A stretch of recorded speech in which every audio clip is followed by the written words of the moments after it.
시청자 여러분 안녕하십니까? 출발 성공 투자 박민영입니다. 안녕하세요. 김수정입니다. 뉴욕 증시는 엔비디아를 비롯한 반도체주들이 일제히 약세를 보였습니다. 그 외에도 기술주들 대부분 부진한 모습 나타내면서 3대 지수는 타격을 입었죠. 일제히 하락 마감했고 필라델피아 반도체 지수도 3%가 넘게 내렸습니다. 한편 최근에 또 계속해서 부각되고 있었던 중동 지역의 리스크 관련해서는 확전에 대한 우려가 어느 정도 완화되면서 국제유가는 3% 정도 내려갔습니다. 영원한 악재도 영원한 호재도 없다라는 주식시장의 맥락이 고스란히 통했던 요 며칠 이슈입니다. 지정학적 리스크도 영원히 지속되진 않을 것입니다. 조금 확산과 축소를 반복하는 움직임이 있을 것이고 AI를 필두로 한 랠리 역시나 또 영원히 지속되진 않겠죠. 그 또한 어느 정도의 리듬을 탈 텐데요. 저희도 거기에 잘 박자를 맞춰서 전략을 챙겨가도록 하겠습니다. 들려온 뉴스들 함께 정리해 보시죠. 어제장 어땠는지 기억하십니까? 어제는 출발할 때 생각보다 괜찮네 라고들 많이 생각하셨을 것 같아요. 그 전 거래일 급락에 따른 반발 매수가 유입됐고요.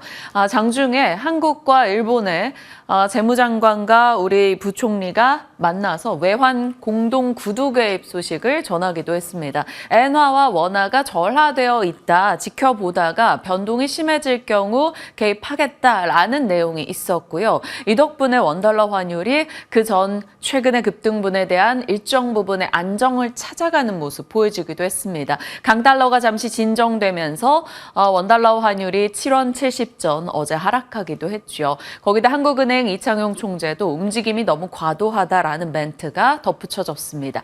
이 덕분에 엔화와 원화 가치가 조금 회복을 보였고요. 시장 역시나 괜찮은 흐름을 나타내는 듯 했는데 후반으로 가서 장 막판에 낙폭을 키워나가는 모습이 나타났습니다.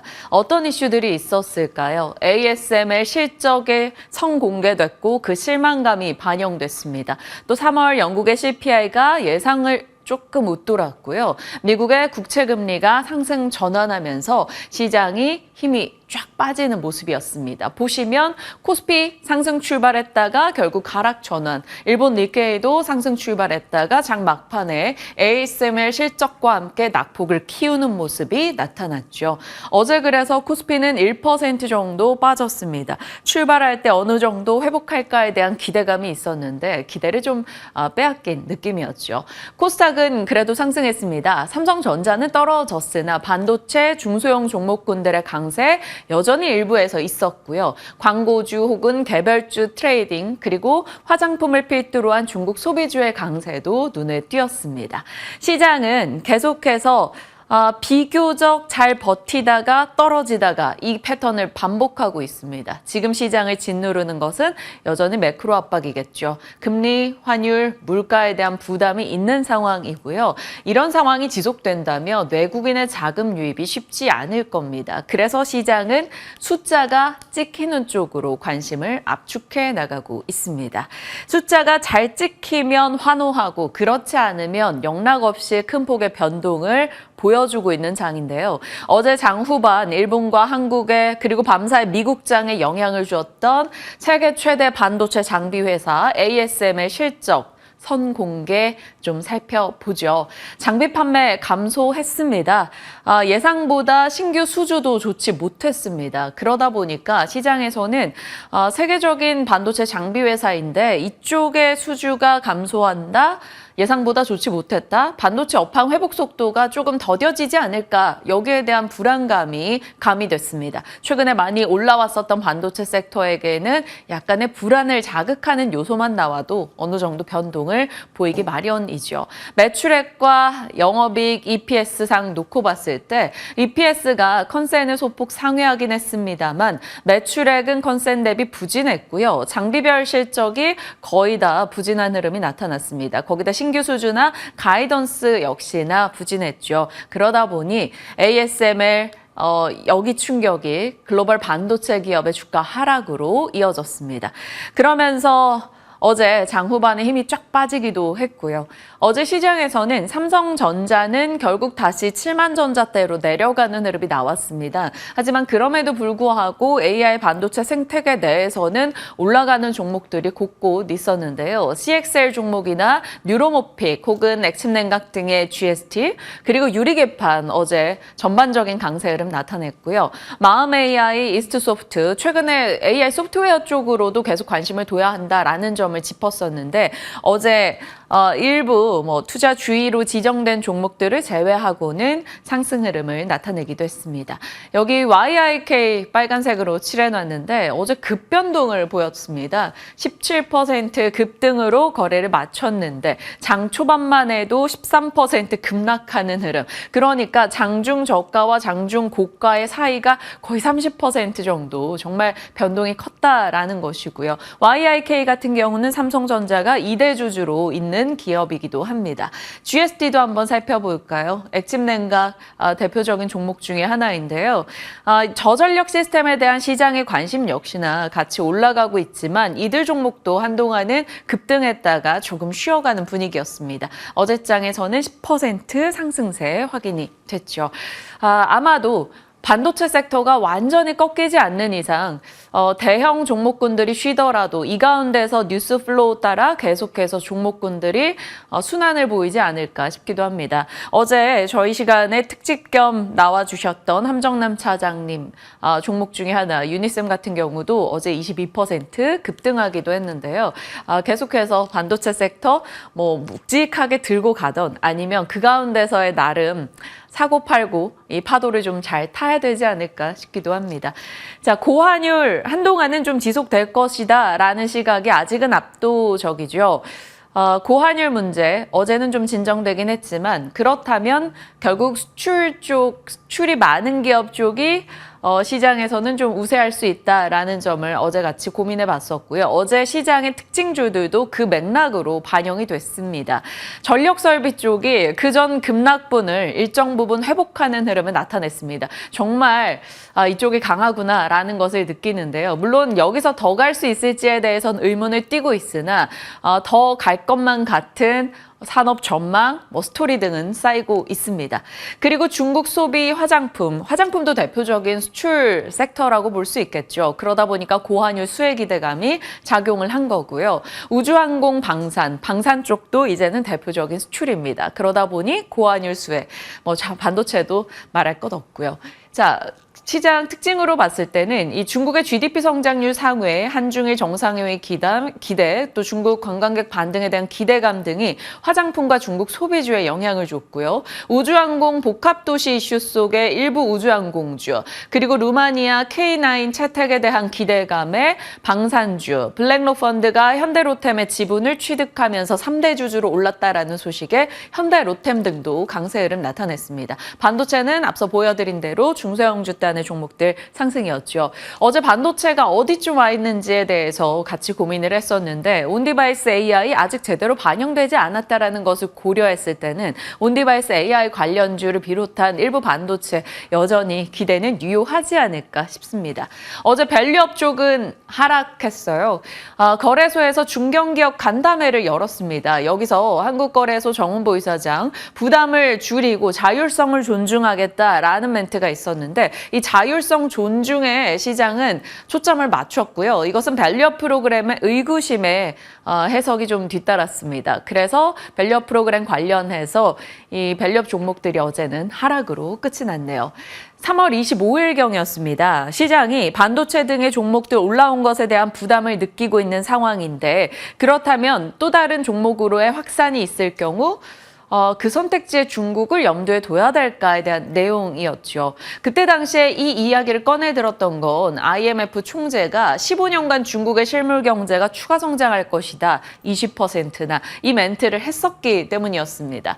그래서 만약 중국 쪽의 경제 상황이 나아진다면 중국 소비 쪽, 의류, 화장품, 미용기기, 게임, 컨텐츠 쪽, 그리고 경기 쪽에 초점을 맞추면 철강, 화학, 반도체일 겁니다. 아직 중국 경기 쪽이 완연한 회복을 보였다라고 보기는 어려워서 최근에는 중국 소비 관련한 종목들, 화장품을 중심으로 올라옵니다. 이제는 중국 소비가 아니라 중국과 미국의 소비로 봐야 되기 때문에 화장품 같은 경우는 더 객관적으로 좋은 시세를 내기도 했었죠. 중국 소비주에 대해서는 잠시 후에 좀 더 자세히 브리핑 들어가겠습니다.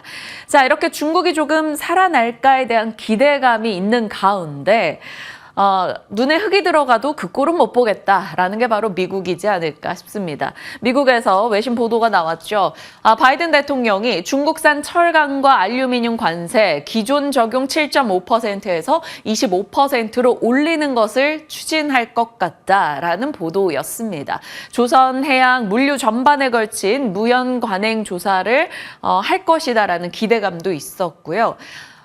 이것이 왜 갑자기 나온 얘기일까요? 아마도 대선 스윙 스테이크, 그러니까 경합주 펜실베니아 표심을 좀 염두에 둔 것이 아닐까 싶기도 합니다. 어찌됐건 중국에 대한 철강, 알루미늄 관세 이슈가 나왔죠. 그러면 트레이딩 관점으로, 정말 짧은 매매 관점으로라도 시장이 반응을 보인다면 연결고리 여기 같이 넣어봤습니다. 철강, 이쪽에서 트레이딩 있을 여지가 있고요. 알루미늄 종목들 이렇게 정리를 해봤습니다. 그리고 미국과 중국이 서로 치고받고 하는 이슈가 좀 많이 나오다 보니까 미중 분쟁 관련한 트레이딩주입니다. 이들은 이런 류의 트레이딩 종목들은 시장의 해지 성격이 있기 때문에 시장의 질이 그렇게 좋지 않을 때 더 반응을 하기도 합니다.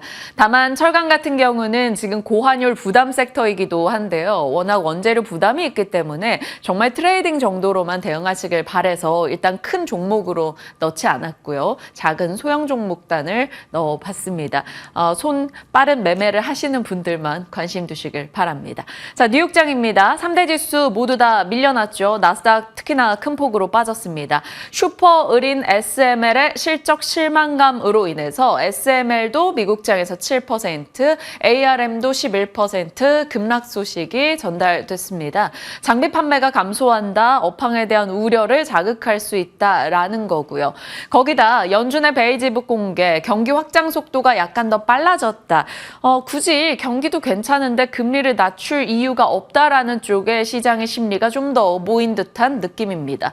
CME 패드워치 툴상 6월 금리 인상 가능성이 등장했네요. 굉장히 가능성 수치로 봤을 때는 미미하긴 합니다만 인상 가능성이 등장했다라는 것이 좀 놀랍긴 했습니다. 1.3%.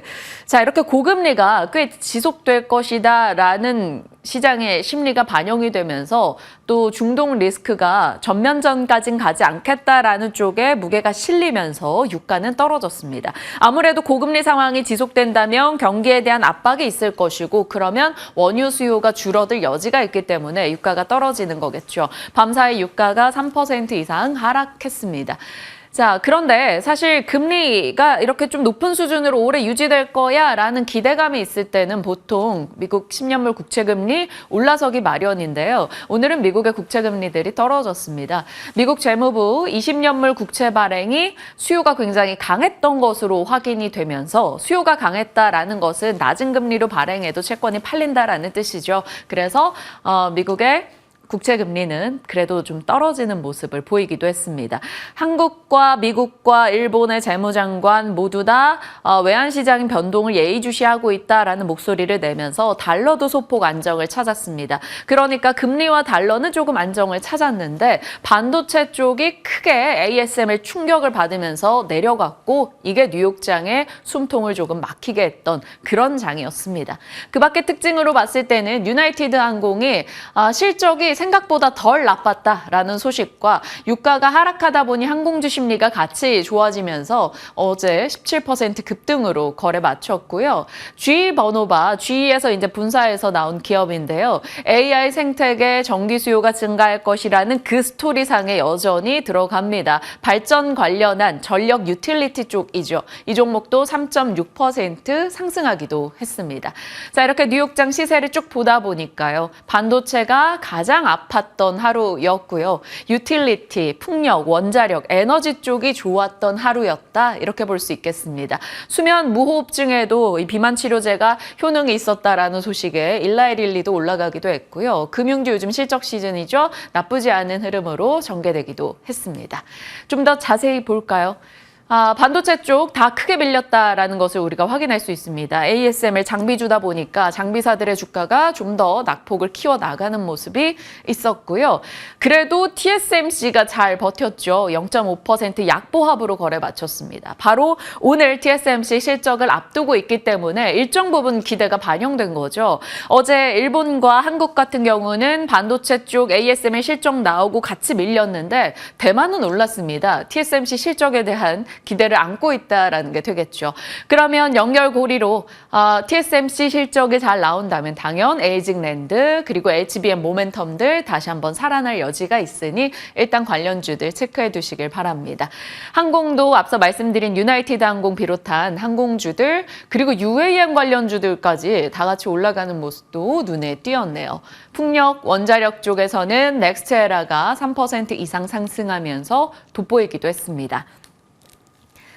TSMC 실적이 오늘 잘 나와줘야 되고요. AI는 전력 조달이 필요해라는 점을 정말 지겹도록 했었죠. 그래서 한동안은 넣어뒀었던 건데 AI가 돌아가기 위해서 에너지를 조달하고 에너지 인프라가 필요하고 애초에 저전력 시스템에 대한 관심을 갖고 액침냉각, 유리기판 이 모든 것들이 다 어찌 보면 저전력에 초점을 맞춰 둔 것일 겁니다. 관련한 뉴스들 또 쭈르륵 나와서 정리해보죠. 앞서 말씀드렸던 GE 버노바 데이터 센터 전력 수요 증가 속에 주가가 올라갔고 뱅크 오브 아메리카가 데이터 센터 전력 수요가 급증할 것이다 라는 보고를 다시 한번 냈습니다. 그리고 급락한 ARM의 한 임원이 이런 얘기를 했다고 하네요. AI 발전이 지속되려면 전력 공급이 몹시 중요하다. 지금 미국 주요 10개 전력회사 중 9개사의 1분기 수익 보고를 봤더니 주요 에너지는 다 데이터 센터에서 가져가더라 라는 내용이 담겨 있었습니다. 그러니까 AI 반도체 하드웨어 쪽이 조금 흔들리고 있는 지금 주가 시세이긴 한데 데이터 센터 관련한 전력 수요라던가 혹은 에너지 조달 문제에 대해서는 아직까지 시장이 힘을 주고 있다 이렇게 볼 수 있겠습니다. 일전에 말씀드렸죠. 패러다임이 바뀌는 과정에서 고이드러시 시기에 곡괭이와 청바지를 판매하던 이들이 돈을 벌었던 것처럼 AI라는 고이드러시 시대에 곡괭이, GPU, HBM과 같은 이런 반도체 딴 종목군들 그리고 전력, 청바지 종목군들 이렇게 나눠볼 수 있다 말씀을 드렸는데 아직까지는 이 논리 등이 계속 통하고 있는 시장입니다. 다만 핑퐁 주고받으면서 함께 같이 강하다가 지금은 하루 이틀 서로 간의 시세 변동이 좀 보인다라는 거죠. 그것은 많이 올라왔던 부담감을 좀 느끼고 있다 이렇게 볼 수 있겠습니다. 그리고 나면 아마 그 다음 단계가 금을 캐고 금을 캐는 수단이고 이런 게 아니라 캐낸 금을 어떻게 활용하는가 쪽에 초점을 맞출 여지도 있습니다. 그러니까 AI를 활용해서 생산성이 올라가는 쪽, 스마트 팩토리, 로봇, 의료 AI 등등이 또 다음 타자가 될지 지켜봐야겠습니다. 자, 그 에너지 얘기를 계속하게 되는데요. 원전 쪽 사실 총선 이후에 힘을 조금 잃어버린 섹터이죠. 그럴 수밖에 없기도 한데 뉴스상으로 일정이 있어서 넣어봤습니다. 산업통상자원부 안덕근 장관이 다음 주 체코에 갈 것이다 라는 일부 단독 언론 보도가 있었습니다. 왜냐하면 30조 규모의 체코 신규 원전 입찰이 4월 30일에 마감이기 때문이죠. 웨스팅하우스가 자격 미달로 탈락한 상황에서 한국과 프랑스 2파전이 진행 중입니다. 원전 밸류체인 간략하게 발전소 건축부터 본다면 엔지니어링, 현대건설, 삼성물산 등 주요 기자재 있고요. 발전소 유지 측면에서는 우진엔텍, 수산인더스트리 그리고 피팅 밸브 쪽으로 내려갈 수도 있을 겁니다. 종목별로 자세히 보고자 하시는 분들을 위해서는 이렇게 정리를 했습니다. 자, 총선 이후에 정말 힘 못 쓰고 있는 이쪽인데 한국전력 차트 한번 열어보시면 어제 3% 정도 밀려났고요. 두산 에너빌리티 흐름이 어땠는지 열어보시죠. 1.9% 어제도 하락이었습니다. 최근 들어서 총선 전후로 해서 쭈르륵 주가가 떨어지는 모습이 나타났었는데 이런 뉴스에 따라 일부라도 좀 회복할 수 있을지 지켜봐야겠네요. 그 밖에 연결고리입니다. 보스턴 다이나믹스에서 새로운 뉴 모델 로봇을 공개했다라는 소식, 그리고 삼성의 M&A 기대 뉴스가 계속 나옵니다. M&A 한 축을 자리하는 게 바로 로봇이기 때문에 일단 넣어봤고요. 독일에서 아디다스 주가가 2년 만에 최고치를 기록했습니다. 8% 상승했다고 하네요. 올해 가이던스를 상향했습니다. 그렇다면 국내에서 아디다스 관련한 연결고리 종목 화승 엔터프라이즈 넣어봤어요. 대표적인 아디다스 OEM 업체이기도 하죠. 어제 섬유의복 이쪽도 주가 흐름이 꽤 좋았습니다. 부침이 참 컸던 섹터인데 더 나아질 수 있을지 지켜보도록 하겠고요. 화승 엔터프라이즈도 체크해 두시죠. 자, 인텔리안 테크가 마링크와 15년 동맹을 맺었다. 평판 안테나 분야이고요. 원넷만 자꾸 생각을 하는데 인텔리안 테크가 이제 통신사향 안테나 수주 소식도 꽤 많이 들리는 기업입니다. 그러나 시장에서는 뭐 강한 관심을 최근 못 받았었죠. 어제는 강보합 정도였는데 이런 뉴스 받아서 힘 받을지 보시고요. 현대로템은 미국이 중국과 맺었던 2,560억 철도 계약 철회했다라는 소식이 있습니다. 이걸 현대로템이 가져올지는 모르겠으나 일부 반사의 기대감도 거론이 되고 있습니다. 어제장도 강했던 만큼 오늘도 관심 받을지 확인해 보시죠. 자, 시간 외에서는 어제 전력과 반도체 쪽이 강했네요. 전력 쪽에서는 대한전선, 제일전기 이런 종목들, 그리고 반도체 쪽은 뭐 뉴로모피, MPU 사업 얘기도 나오면서 또 일부 종목들 강세 흐름 나타냈습니다. KT그룹 관련한 이 뉴스에 초점을 맞춘다면 관련해서 종목 요 정도 더 보실 수 있고요. 자율주행 쪽도 계속 뉴스가 나오고 있는 최근이죠. 어제도 스마트 레이더 시스템, 라닉스 등의 종목, 통신 기술 쪽에 초점 맞춰진 종목들이 올랐습니다. 시간의 화장품, 섬유의복 강세였고요. 위메이드 그룹주와 장중에 강했던 광고, 이런 쪽 종목들이 어제 시간외에서는 하락했습니다. 자, 뉴욕타임즈에서 미국 헬스케어 분야 우시앱텍 참여도가 높아진다. 그러니까 미국 내에서 바이오 보안법에 대한 반대 목소리가 나오고 있다고 합니다. 그러면 우시앱텍 이제 이슈가 있을 때 수혜 기대감이 있었던 삼성 바이오로직스는 오히려 이런 이슈가 좀 좋게 작용하진 않겠죠. 뭐 직접적인 영향을 주는 건 아니겠지만요. 심리적으로. 우시앱텍은 전일 홍콩 거래소에서 이 뉴스에 5% 정도 올랐고요. 삼성 바이오로직스는 오늘 어떻게 진행될지 보셔야겠습니다. 그 밖에 일정으로는 뭐 말할 것도 없이 오늘 TSMC 실적이 가장 중요해 보이니까 나오는 대로 소식 체크해 보시길 바랍니다. 시장 이슈들 들여다봤고요. 섹터 뉴스 확인해 보겠습니다. 중국 소비 관련해서 오늘 자세히 잡아주신다고요. 네, 그동안 사실 뭐 카지노부터 항공, 화장품, 미용기기 이렇게 좀 따로 섹터 집중적으로 많이 전해드렸던 것 같은데 네. 어제는 중국 소비주 다 같이 잘 갔죠. 오늘 묶어서 한번 체크해 보도록 하겠습니다. 자, 먼저 중국 소비주가 잘 간 건 중국의 GDP 성장률이 긍정적인 모습을 보여줬기 때문입니다. 우선은 1분기 GDP 성장률에 대한 예상치 자체는 한 4%대 그칠 거다라고 나왔었는데요. 그래서 기대가 그렇게 크지는 않은 상황이었는데 그 예상치를 뛰어넘는 수준이 나왔죠. 전년 동기 대비해서 5%가량 큰 폭으로 상회하는 모습 보여줬습니다.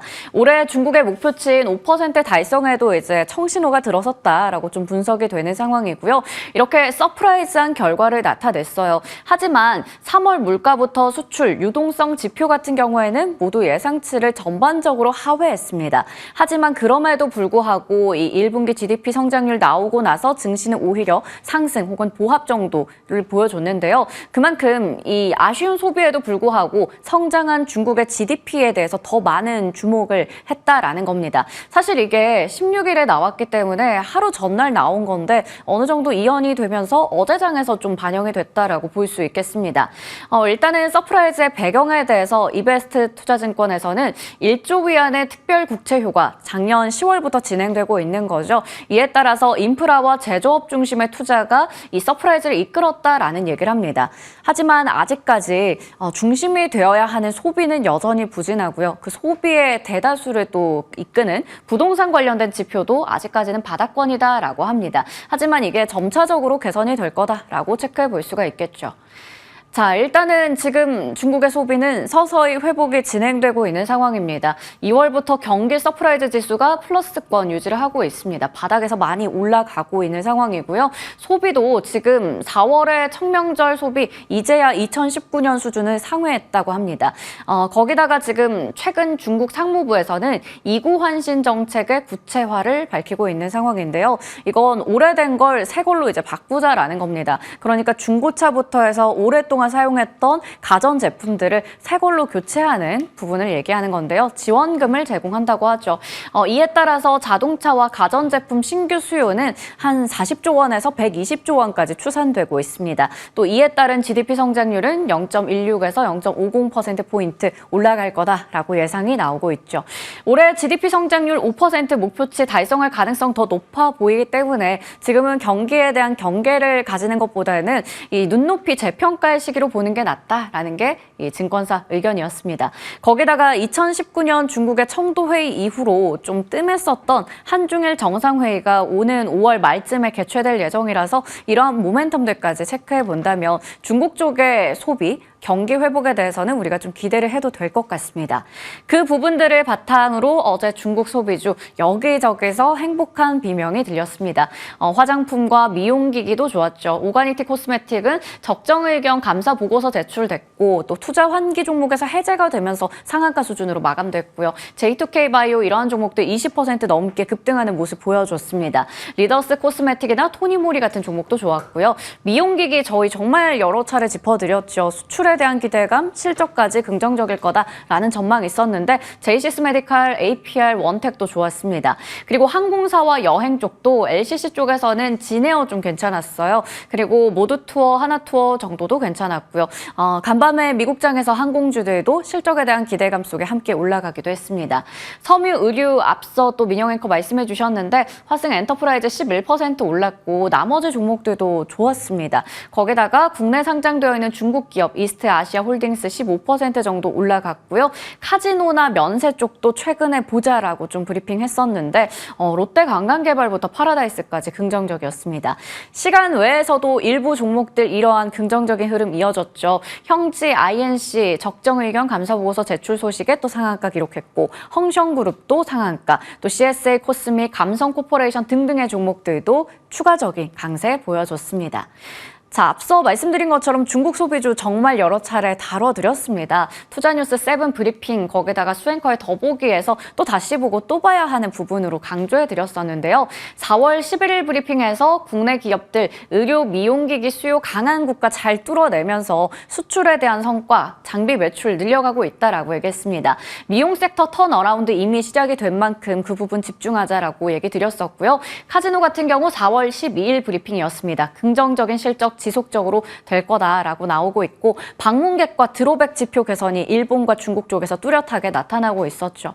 4월 15일에 또 브리핑 화장품 관련해서는 미국의 온라인 시장 성장에 따라서 수출에 대한 기대감 있고 환율 높은 부분에 따른 또 효과도 받아갈 수 있고 글로벌 수요 회복부터 중국의 수요 회복 기대해보자. 최근에 아모레퍼시픽이나 LG 생활건강도 좀 많이 올라오고 있습니다. 항공업계도 마찬가지로 중국 쪽 노선 확대 지금 총력전을 다하고 있는 상황이에요. 3월의 항공 실적 비수기에도 좋을 수 있다라고 짚어드렸습니다. 그중에서도 LCC의 서프라이즈 주목하자라는 말씀 드렸습니다.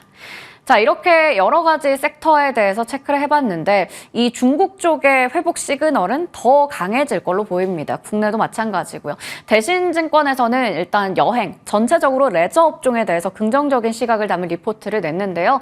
엔데믹 이후에 정말 폭발적으로 이제 여행을 가고 싶다. 그것도 먼 곳으로 가고 싶다라는 수요가 늘어나고 있습니다.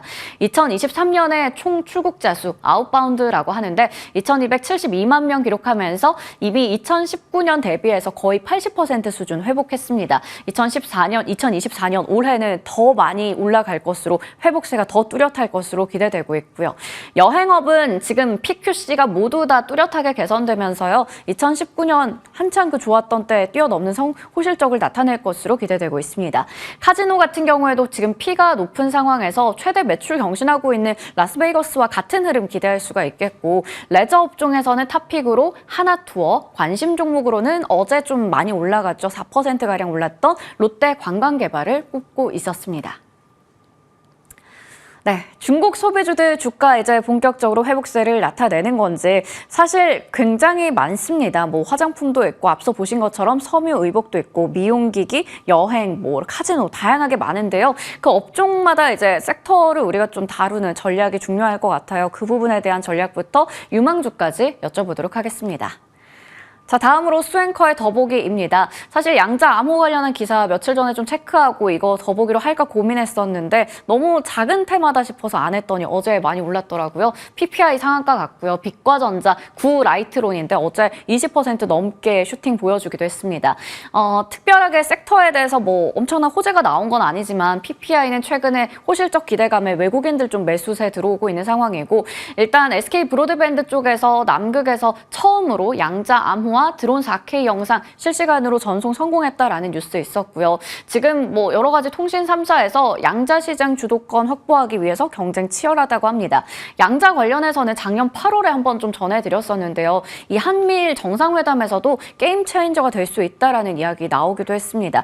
이외에도 관련주도 이렇게 있으니까요. 공부 차원에서 보시면 좋을 것 같습니다. 시장의 이슈 면면히 들여다봤고요. 이제 방향 설정에 대한 고민 나눠보겠습니다. 전략 지금부터 함께 하시죠.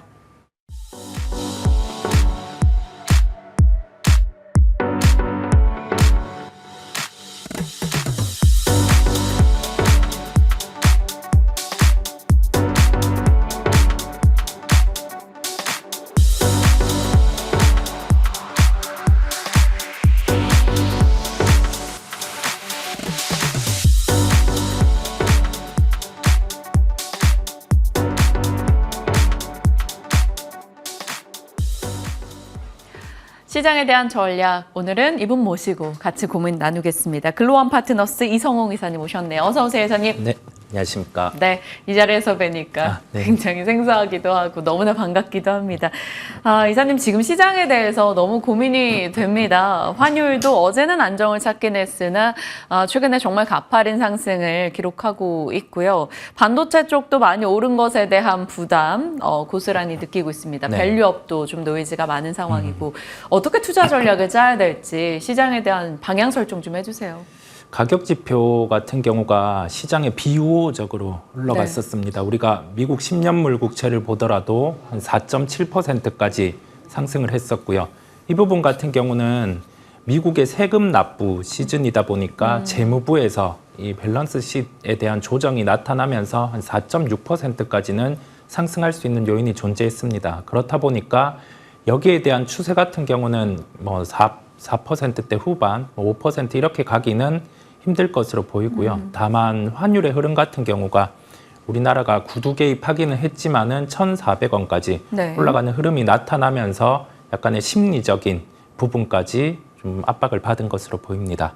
그러면 지금 주식을 하고 계시는 분들은 그렇잖아요. 장기적으로 봤을 땐 이렇게 흔들릴 때 사는 게 맞다라고들 하는데 조금 매수 비중을 늘릴 때일까요? 아니면 조금 이익을 챙겨두고 좀 보수적으로 바라볼 때일까요? 지금 지수를 고려를 해봤을 때는 매도에 대한 실익은 없습니다. 우리가 시스템 리스크의 발생에 대한 부분을 제외를 하고 네. 지금 뭐 예상되는 PBR이죠. 과거에 그다음에 미래에 이 PBR 지수의 평균을 대입을 해보면 지수상으로 2,560 같은 경우가 이제 PBR 1배 이하로 진입을 하는 구간이다 보니까 지금이 한 2,600이 안 되게 한 2,590 정도죠. 네. 한 30포인트 정도 하락을 하면 그 정도 수치이기 때문에 과거에 이 정도 구간에서는 일반적으로 반등이 나타났기 때문에 매도에 대한 실익은 없다라는 말씀을 드리고요. 다만 여기에서는 우리가 선택과 집중이 필요하다는 말씀을 드릴 수 있겠어요. 실적에 대한 부분이 기저효과가 나타났든 아니면 추세적으로 수요의 회복을 기점으로 해서 실적의 증대가 나타나든 실적 같은 경우가 확실히 나오는 쪽 그런 쪽에 대한 선택과 집중이 필요함을 말씀을 드립니다. 확실히 시장이 실적 혹은 수출 이렇게 숫자 데이터가 명확히 찍히는 쪽에 관심을 집중하고 있다라는 게 최근의 흐름이겠죠. 그런데 실적과 수출이 모두 찍힐 것으로 기대 높았던 반도체 쪽이 어제 이제 ASML 실적 나오고 약간 움찔하는 느낌이었어요. 네. 뉴욕장에서도 반도체주가 다 내렸고요. 반도체 섹터에 대한 시각은요? 우리가 ASML 같은 경우는 수주 잔고가 줄어들었습니다. 그렇다 보니까 여기에서 세부적으로 내용을 본다라고 하면은 EUV 장비와 관련해서 중국 쪽 같은 경우는 실제 장비가 나가는 부분이 늘어났는데 나머지 국가 같은 경우는 좀 약간의 정체 현상이 있었던 것으로 네. 보여요. 이 납품하는 쪽과 관련된 문제이기 때문에 다음 분기에 가서는 이 부분은 회복이 될 것으로 보이고요.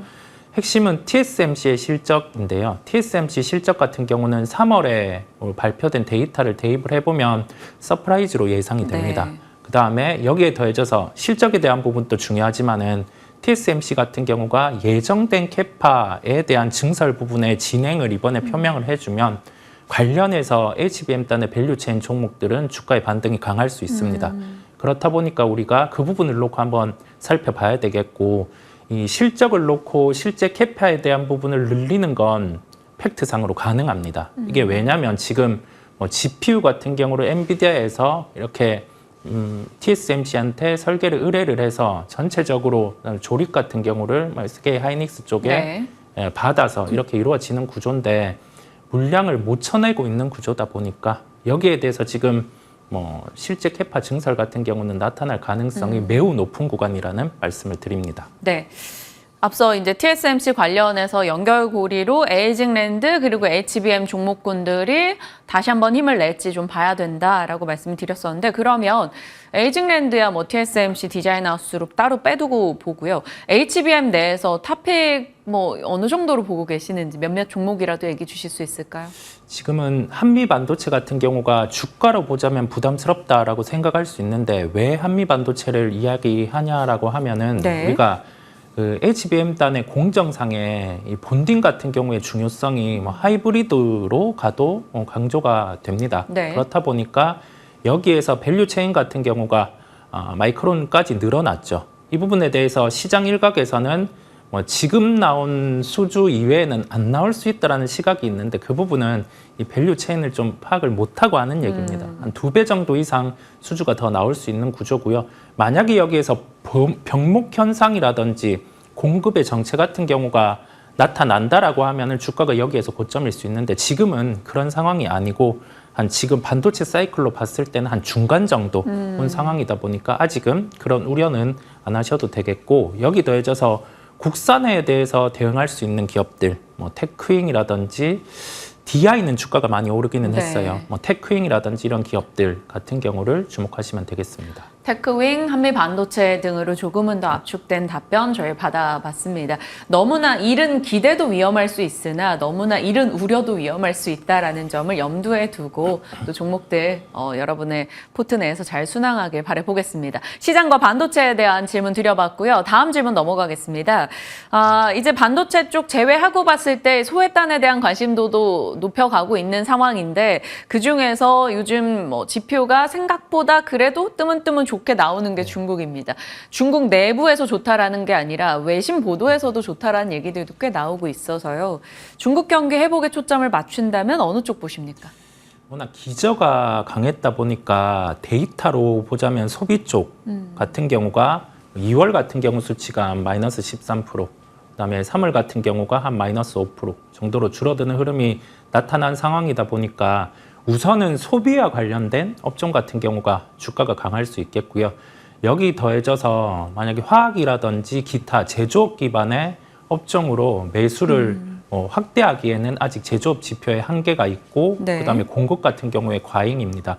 그렇다 보니 화학주 같은 경우는 공급에 대한 조절이 나타난 쪽으로 제한적으로 볼 필요가 있다는 말씀을 드리고요. 스판덱스 같은 경우는 그러한 부분에 재고 조정이 나타난 상황이다 보니까 효성 TNC 같은 경우는 화학업종 중에서 좀 유일하게 가능하다라는 말씀을 드릴 수 있겠어요. 나머지 같은 경우는 우리가 중국 내수의 의류 소비 같은 경우는 데이터가 괜찮습니다. FNF 같은 경우도 내수의 문제지 지금 중국 같은 경우는 1분기 기준으로 예년 대비해서 한 6% 정도의 성장은 나타납니다. 네. 그다음에 감성 코퍼레이션 또한 출점에 대한 부분이 이루어지고 한 자릿수 후반 정도의 성장은 나오는 구조이기 때문에 우리가 생각하는 것보다 중국 내수의 소비 환경 같은 경우는 데이터로는 긍정적이라는 말씀을 드리고요. 그다음에 이번에 노동절 같은 경우에 전체적인 소비 행태 같은 경우도 외부로 나가서 소비를 하기보다는 내부에서 소비를 하는 빈도가 높아질 것으로 보입니다. 그렇다 보니까 우리가 중국 내수 소비와 관련된 업종 같은 경우는 주목할 필요가 있겠습니다. 그러면 중국 내수 소비 관련해서 조금 압축해 주셨는데 그러면 중국인들이 관광을 와서 한국에서 무언가를 소비해 줄 것이다 혹은 한국의 카지노를 가줄 것이다 뭐 이런 여행이나 카지노 이런 쪽 종목들에 대해서는 조금 보수적이신 거예요? 중국 관광객들의 소비 행태 같은 경우가 과거와 좀 바뀐 게 실제 소비 같은 경우로 중국 로컬과 관련된 호텔, 그다음에 기타 소비 이런 쪽으로 이어지는 경우가 빈도가 한 50% 이상 늘었습니다. 네. 네, 그렇다 보니까 지금 우리가 예전에 바라보던 뭐 관련된 면세라든지 뭐 카지노 같은 경우는 일본의 VIP 데이터는 코로나19 이전에 대비해서 회복을 했어요. 근데 중국 VIP 데이터는 회복을 못하고 있는 상황입니다. 이 부분을 지금 카지노주들은 기다리고 있는 상황이고요. 그렇다 보니까 멀티플의 확장이 못 나오고 있는 상황입니다. 네. 주가를 접근을 하실 때는 이와 관련된 가격 지표의 핵심을 파악해 볼 필요가 있겠고 중국 VIP 데이터가 올라오는 걸 보여줘야 카지노주들은 멀티플의 확장이 가능하기 때문에 우선은 좀 보류를 하시는 게 낫겠고요. 그러면 중국 소비와 관련해서 로컬의 면세, 그다음에 여기 더해져서 기저효과가 나올 수 있는 쪽 같은 경우는 화장품이기는 한데 네. 최근의 초점은 북미 실적에 많은 데이터가 맞춰져 있었어요. 중국의 회복 기점으로 내수, 내수 그다음에 외부 다 놓고 본다라고 하면은 LG 생활건강 같은 경우가 대형주 중에서는 가장 밸류에이션 매력이 있다라는 말씀을 드립니다. 네, LG 생활건강 수급적으로도 좀 특이점들이 꽤 있었던 종목이기도 한데요. 관심을 둘 법하다라는 점 잡아주셨습니다. 저희 개장 방송에서 3월 26일에 이제 글로벌 텍스폴에 긍정적으로 답변을 주셨었고 상승률이 좋았단 말이죠. 이 종목은 AS 짤막하게 주신다면요. 우리가 올해 나올 수 있는 이익 대비 시가총액 대입을 해보더라도 아직 10% 정도의 상승 여력은 남아 있습니다. 그렇다 보니까 보유하고 계신 분들은 가지고 가시면 되겠고요. 1분기 실적까지 데이터 확인을 하시면 될 것 같아요. 충분히 좋은 데이터가 나올 거기 때문에 보유를 하셔도 되겠습니다. 네. 좋습니다. 뭔가 이제 구체적으로 세부 질문을 계속 드리다 보니까 이제 시간이 별로 없어서 이사님의 픽으로 곧장 넘어가겠습니다. 왜냐하면 다음 섬유의복 질문과 같이 좀 연결이 되는 종목이네요. 앞서 브리핑으로 했던 내용입니다. 아디다스가 주가 급등이 나왔어요. 가이던스를 좀 좋게 내놓으면서 회복 신호탄을 좀 쏴줬습니다. 그럼 국내는 화승 이렇게 연결이 좀 되잖아요. 네, 충분히 연결이 가능하다는 말씀을 드리고요. 이게 의류 OEM이라든지 기타 그 브랜드와 관련된 그 소재 업체 같은 경우는 브랜드에 대한 영향을 많이 받습니다. 재고에 대한 부분을 체크를 해야 되고요. 재고 같은 경우가 작년 4분기까지 이제는 줄어든 상황이고 여기에서는 리스타킹 같은 경우가 나타날 수 있습니다. 그만큼 새롭게 고객사 같은 경우가 재고를 쌓을 수 있는 상황이다 보니까 이익 대비해서 시가총액의 부담 자체도 크지 않습니다. 올해 예상되는 영업이익 630억 정도가 되거든요. 그렇다 보니까 원래 예상된 부분은 한 4분기 정도의 실적 회복이 나타나지 않을까라는 측면이었는데 아까 짚어주신 요인처럼 아디다스의 실적 가이던스 상향 이 부분을 놓고 주가 같은 경우가 추가로 반응을 할 수 있을 것으로 보입니다. 네, 그러면 화승엔터 어느 정도 상승 여력 더 있다라고 보십니까?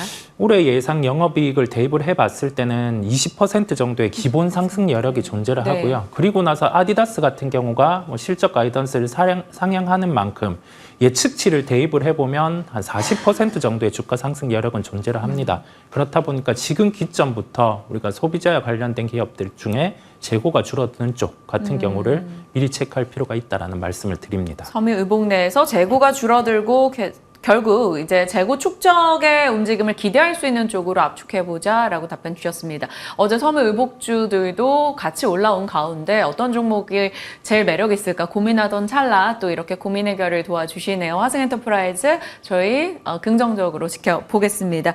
오늘 글로원 파트너스 이성홍 이사님과 시장 전략 챙겨봤습니다. 고맙습니다.